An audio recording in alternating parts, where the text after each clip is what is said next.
শুভ সকাল বন্ধুরা, এখন ঘড়িতে বাজে 10:30 আর সব গোছগাছ হয়ে গেছে।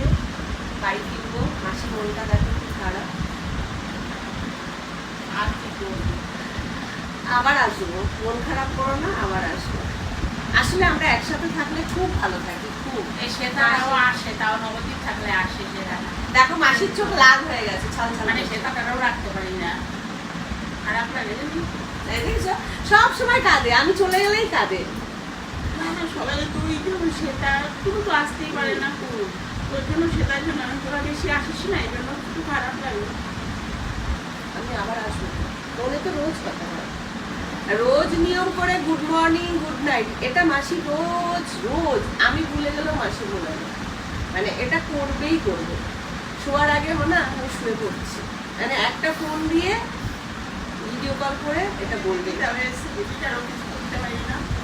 আর কি করবে মাসি, আর কি করবে? তুমিও চলো তাহলে।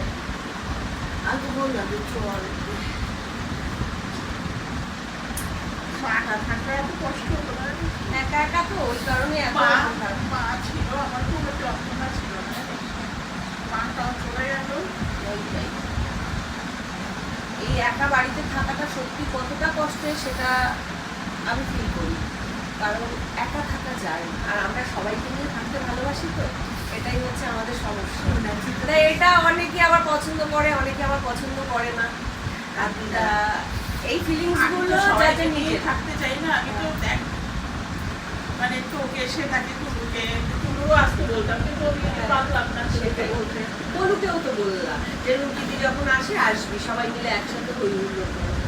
আসলে সবারই সবার নিজস্ব কাজ থাকে, স্কুল কলেজ এগুলো তো থাকে না। তারপর সবার সংসার হয়ে গেলে সবাই তো সবভাবে আসতে পারে না। আমার ছেলে যখন ছোট ছিল আমিও সেইভাবে আসতে পারতাম না। এখন ছেলেটা একটু বড় হয়েছে, নিজের বুঝতে শিখেছে, তাই হয়তো একটু আসতে পারি। যাই হোক, এখানে ভিডিওটা শেষ করছি, একটু বাদেই বেরোবো। নিজেদের মধ্যে খানিক সময় একটু গল্প করি। ভাই রেডি হচ্ছে, ভাই আমাদের আজকে পৌঁছে দেবে। আসলে মা তো ট্রেনে বাসে উঠতে পারে না, ভাই আমাদের পৌঁছে দেবে।